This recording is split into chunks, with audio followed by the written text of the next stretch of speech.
Continuamos. Gracias por seguirnos, por seguir con nosotros. Es uno de los temas transversales de la República Dominicana. Difícilmente, junto con la educación, haya un solo problema que no tenga que ver con la bendita, nunca mejor dicho, salud del pueblo dominicano. Por eso es maravilloso, una gran oportunidad periodísticamente hablando, el poder conversar, entrevistar al director ejecutivo del Servicio Nacional de Salud.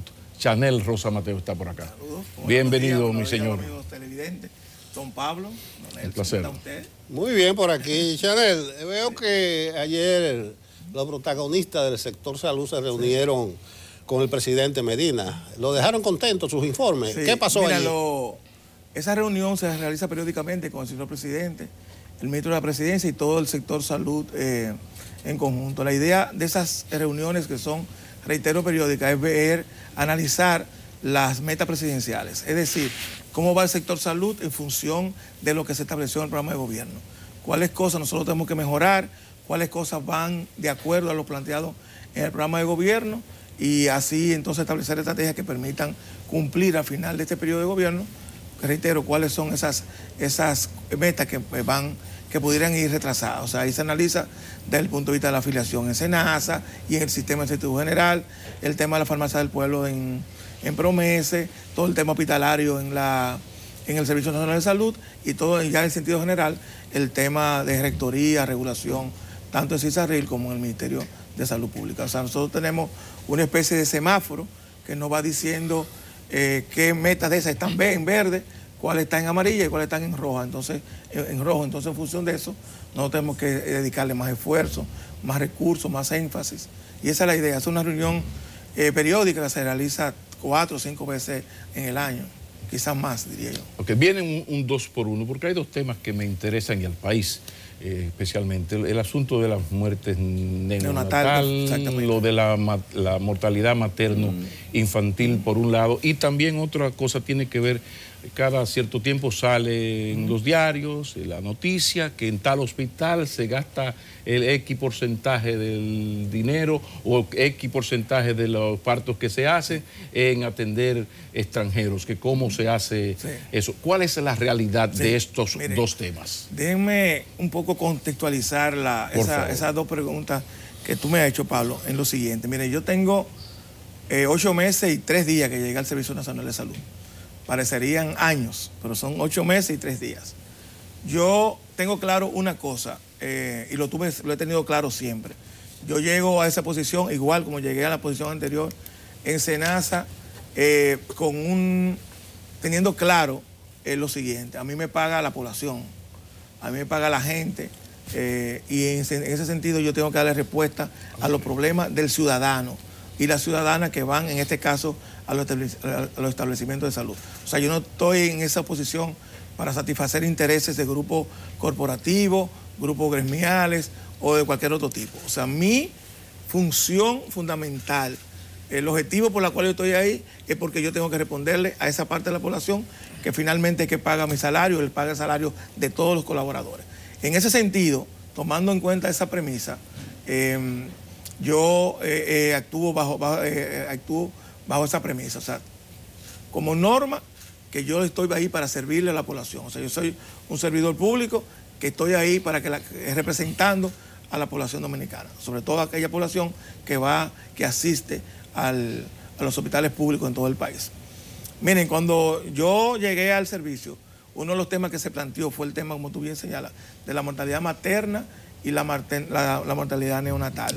Yo recuerdo, pero que no es un tema nuevo, por supuesto, es un tema estructural que no tiene justificación. Tú puedes explicar algunas cosas, pero no puedes justificarlas. Que en un país de ingresos medios todavía nosotros mantenemos tasas de mortalidad neonatal y mortalidad infantil, neonatal y materna bastante alta, la más alta de la región. Yo recuerdo, nosotros nos reunimos con el Colegio Médico prácticamente mensual y con otros gremios también del sector. Esa es una reunión que se da prácticamente todos los meses con la dirección del Colegio Médico y el Servicio Nacional de Salud. Y recuerdo cuando yo llegué al servicio que a mí se me plantearon dos temas. Un tema de personal, de falta de personal en muchas unidades del país, y un tema también de equipamiento. Esos fueron los también. Mira, el tema de insumos no salió como un tema relevante, sino el tema de equipamiento. Y en ese sentido nosotros procedimos a hacer una serie de designaciones. Yo recuerdo, y lo he dicho en diferentes oportunidades, nosotros contratamos, porque se nos dijo había un déficit de neonatólogos, que son los especialistas, los pediatras especialistas que se encargan de la atención a esos niños y niñas que tienen durante los primeros 27, 28 días de nacido. Y una medida que tomamos fue contra la contratación de las 15, la promoción completa de neonatólogos que salió el año pasado en la maternidad Nuestra Señora de Altagracia. Esa promoción completa, eran 15 mujeres. Fueron contratadas y fueron colocadas en diferentes partes del país, atendiendo a la necesidad de La Vega, recuerdo Asua, Barahona, San Pedro de Macorís, San Francisco de Macorís, etc. Y una parte también en Santo Domingo. Y no solamente ese era el tema, nosotros continuamos también con la designación de personal. Y al día de hoy, de marzo a octubre, el servicio ha designado más de 2.200 profesionales de diferentes áreas en los diferentes hospitales del país. O sea, ahí tenemos médicos especialistas, hicimos un concurso mediante el cual alrededor de 300 médicos, 284 médicos fueron incorporados, pero además de eso hemos estado designando médicos, hemos estado designando... ¿Qué cantidad? 228 médicos han sido designados a través de 280 y pico de médicos. A través de por eso no son sido los únicos, eso fueron a través del concurso. Pero pues, de forma directa se han designado en todo el país. Pues nosotros nos reunimos con el Colegio de Médicos, detectamos necesidades entre ambas instituciones y en función de eso se van designando médicos en todo el país. Igualmente pasa con los gremios de enfermería. Se van designando enfermeras auxiliares y enfermeras directas, de atención directa, como se llama la enfermera graduada, y también a los y otros profesionales. Y en ese sentido hemos estado cubriendo, sobre todo, algo que yo anuncié al principio de la gestión, a cubrir esos déficits en las grandes maternidades del país, porque esta mortalidad materno-infantil, neonatal sobre todo, se explica en 10 o 12 maternidades. O sea que tú haces intervención directa ahí, tú tienes la posibilidad de una reducción a nivel nacional. Entonces en ese proceso hemos estado, y el otro tema es el tema de equipamiento. Nosotros también hemos estado aquí equipando esas unidades neonatales, creando algunas, como fue por ejemplo el caso de Barahona, el caso de Atomayor, que estamos trabajando en eso, en el caso de Asua, es decir, y así en otros lugares del país, creando de forma tal que esos casos, los más graves, no tengan que ser referidos. Y el problema del personal especializado en esas provincias lejanas de la capital, porque todo el mundo quiere estar en lo claro. No, hay un tema fuerte, que es el tema de personas que no quieren, que consideran lejano, por ejemplo, San Juan de la Maguana, que está prácticamente a 2 horas de la ciudad capital, 2 horas y algo, pero igual es un tema que hemos estado solucionando. Nosotros hemos incorporado este año, ustedes saben que cuando hubo la negociación con el Colegio Médico y los demás gremios del sector salud, se habló del incentivo por distancia. Nosotros, incluso no a solicitud de los gremios, sino porque consideramos justo, hemos estado incorporando provincias y lugares, municipios, que no estaban contemplados en ese acuerdo y que nosotros consideramos importante que un médico que va, por ejemplo, o un profesional cualquiera, que va a Río San Juan, que te queda lejos, un poco retirado de Nagua, pero también de Puerto Plata, y que es un lugar, tú tienes que crear incentivos para que ese médico, ese profesional, pueda ir a esa comunidad. Chanel, 2 preguntas. Sí. Así sale más barato. Ahora, que no me ha respondido la Mira, falta el otro tema que yo me he referido en diferentes oportunidades a ese tema. Un tema muy delicado, sobre todo porque es un tema que mueve pasión y es un tema donde... Y se le da un uso político, que es peor todavía. Y más que político. Y yo recuerdo, miren, ayer el doctor Rafael Mena, presidente de Andiclin, ante el comentario que nosotros hicimos, que yo creo que es un comentario que él y yo lo hemos hablado, o sea, el doctor Rafael Mena y yo hemos hablado, y el doctor Rafael Mena, porque yo no voy a decir algo, señores, y quiero aquí mirar a los amigos televidentes, yo nunca voy a decir algo que yo me vaya a inventar. El doctor Rafael Mena, y él lo sabe, me ha dicho en diferentes oportunidades que él considera que los afiliados al régimen contributivo no deberían ir a los hospitales públicos, sino que deben ir a los hospitales privados. Igualmente me ha dicho que esos hospitales públicos en algunos lugares se constituyen en competencia de las clínicas privadas. ¿Qué pasa? Nosotros, y mucha gente hizo bullying en las redes sociales, diciendo, ¿y cómo va a ser posible que un hospital compita? Mire, lo que pasa es que nosotros tenemos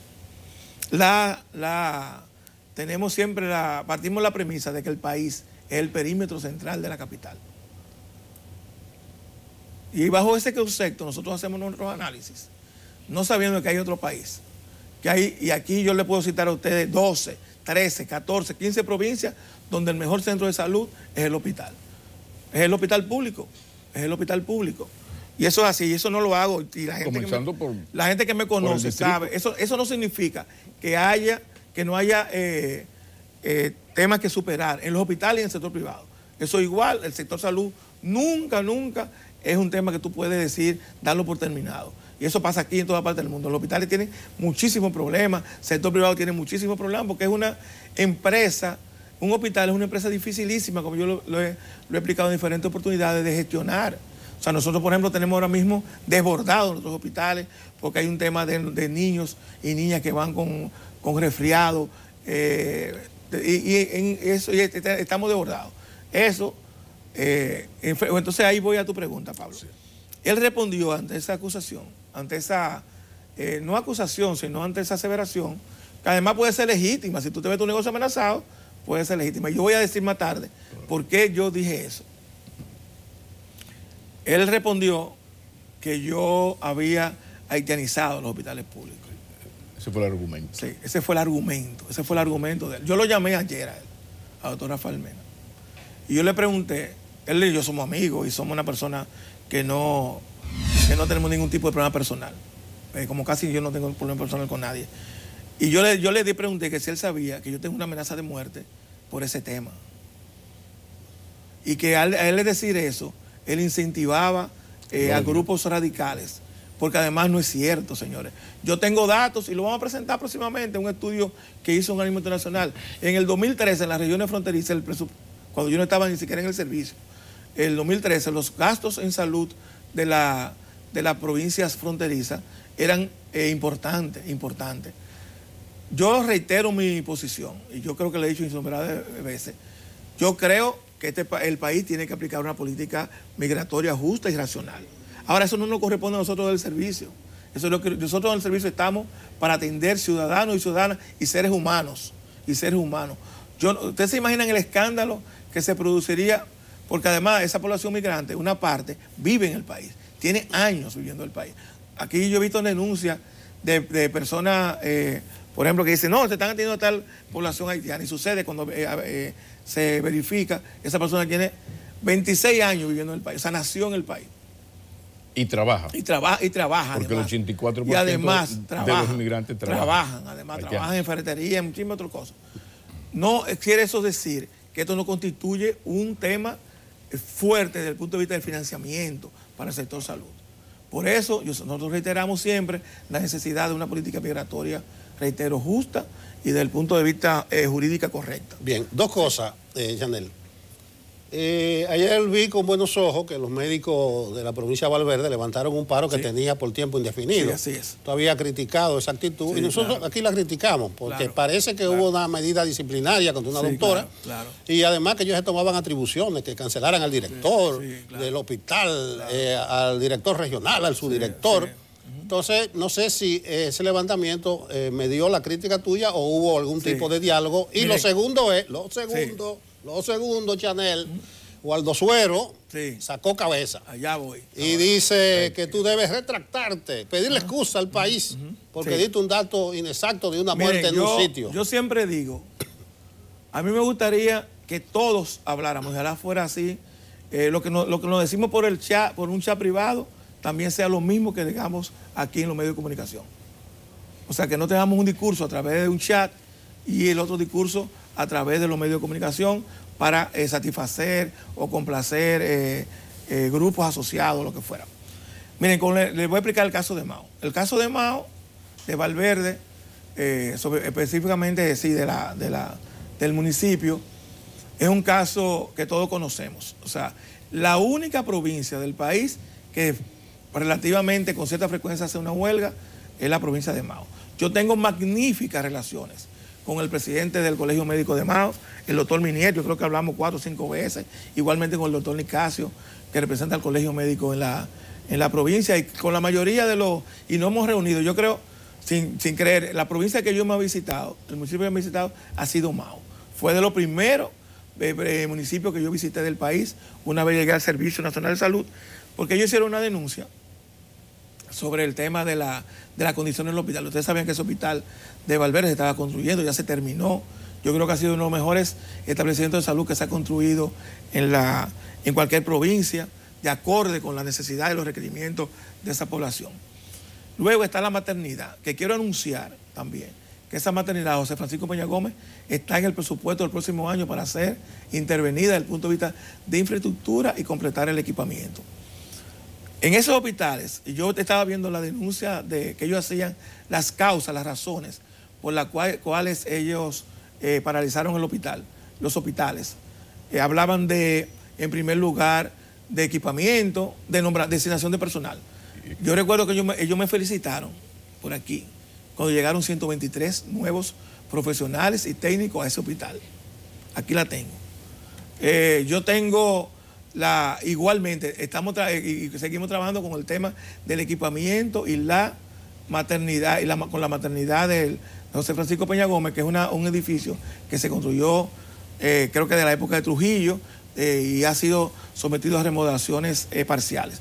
Recuerdo que cuando estuve allá, creamos una comisión conjunta, y lo que estoy diciendo aquí me pueden desmentir, porque como aquí ya tenemos todo un tema de credibilidad, el Colegio Médico de Mao puede desmentirme si cuando fuimos allá creamos una comisión conjunta entre la regional y el hospital y el Colegio Médico, se le entregaron 10 millones de pesos para ir solucionando algunos de los problemas básicos de la maternidad.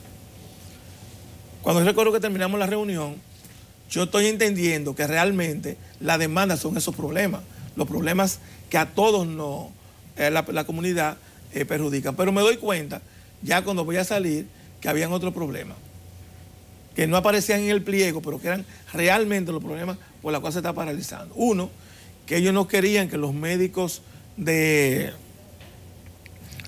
servicio que debían amanecer en el hospital, amanecieran en el hospital, porque me decían, bueno, esos médicos están a 5 o 6 minutos del hospital y pueden llegar en cualquier momento. Yo dije, bueno, eso podría ser razonable, que no había condiciones. Yo vi donde esos médicos debían dormir y no había condiciones, y yo le dije, perfecto, eso no hay problema. El otro tema fue un tema de incentivos, de los incentivos por distancia, y yo me di cuenta, entonces reitero, que esos eran los temas reales de la huelga. Y también ese es un tema que se solucionó. Había el tema del falta de personal, y reitero, también se designaron todo el personal que ellos mismos identificaron que hacía falta. Entonces es un tema que se solucionó. Yo parecía que a mi entender se había solucionado, cuando de repente aparece otra huelga.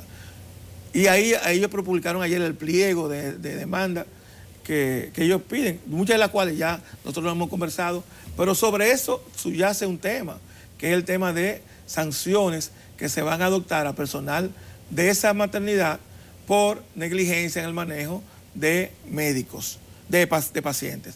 Eso ha sido una investigación que se ha hecho conjuntamente con el Ministerio de Salud Pública. Ustedes saben que las direcciones provinciales de salud en cada provincia es el órgano desconcentrado del ministerio, por lo tanto tiene la rectoría, y eso es un tema que ellos saben que no tienen razón. Y yo, sobre este tema, quiero llamar la atención al país. Y ahí voy a la declaración del doctor Waldo Suero, que también es una persona que él sabe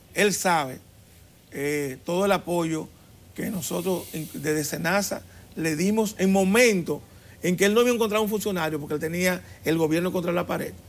Él sabe el apoyo que nosotros le dimos para, en ese momento, a su presidencia. Él lo sabe y sabe a qué me refiero.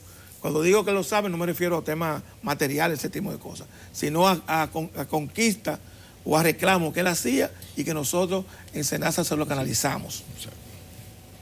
Él habla, el doctor Waldo Suero, que yo debo dar prácticamente pedir perdón a los médicos por mis declaraciones estos días. Y yo le quiero decir lo siguiente, miren, Nosotros tenemos alrededor de 10.000 médicos en todo el Servicio Nacional de Salud, 9.000 y tantos médicos. Si usted sanciona a 6 médicos, eso es una agresión a todos los médicos del Servicio Nacional de Salud. Yo, y lo sé más que el doctor Waldo, porque yo no salgo, señores, de un establecimiento de salud. Yo no salgo de un hospital, pero no a las 10 de la mañana, ni a las 11, ni con 5 cámaras. Yo estoy en un hospital un sábado a la 1 de la mañana, viendo cómo se desenvuelve un hospital. Yo estuve esta semana a las 9 de la noche, el miércoles, yo recuerdo que estuve la semana pasada en la emergencia del Mocoso Puello y pude comprobar muchísimas cosas, o sea, y es verdad, falta recursos humanos que se han ido designando y están llegando. Me encontré con una doctora fajada, porque eso es así, o sea, cuando tú tienes 10.000 personas, tú vas a tener de todo, y pasa en los medios de comunicación, pasa en los partidos políticos, pasa en la junta de vecinos, pasa en los colegios médicos, en los colegios de profesionales, en toda parte del mundo. Eso no significa, y yo la verdad, que eso, el doctor Waldo Suero sabe que yo soy una persona que no acepto chantaje de nadie absolutamente. O sea, yo estoy aquí, como lo dije, para tratar de que el Servicio Público de Salud mejore para el resto de la población. No tiene de qué retratarte entonces. No, en absoluto, porque yo no he hecho una agresión, eso es una manipulación. Yo no he hecho una agresión al Colegio Médico Americano, a los médicos en general. Yo ayer conversaba con el doctor Roa. Entonces, él no puede a mí tomarme de pretexto para sus potenciales aspiraciones a dirigir el Colegio Médico de nuevo. Entonces, conmigo no. Él y yo nos conocemos bastante.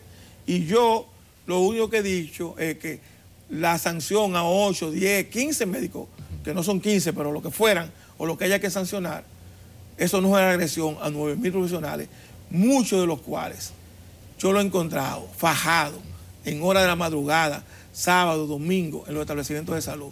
Yo tengo que hablar porque ellos no lo dicen, y se lo dije a ellos en una crítica que le estaba haciendo constructiva.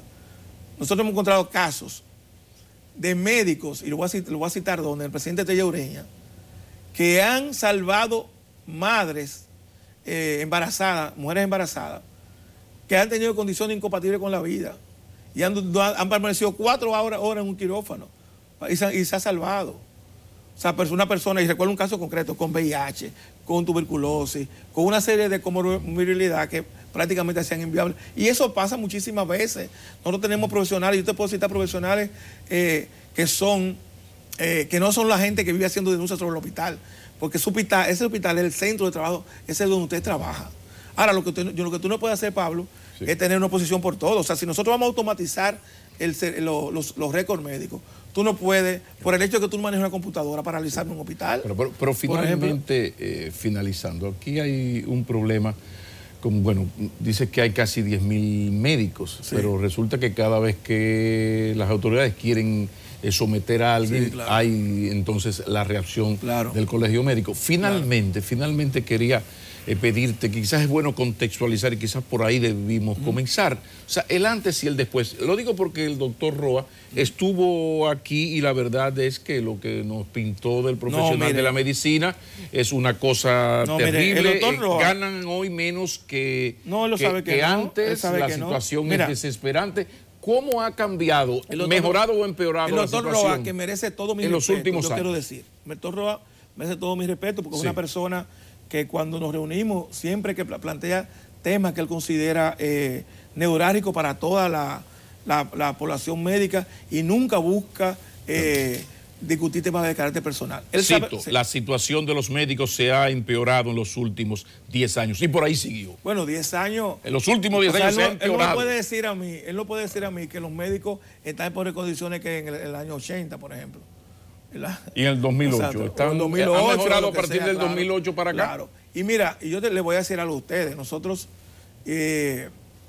un médico, todo lo que tú le puedas pagar a una persona que trabaja para salvar la vida es poco. Pero miren, en estos últimos 8 meses, el Servicio Nacional de Salud ha pagado 122 millones de pesos a personal de salud en retroactivo.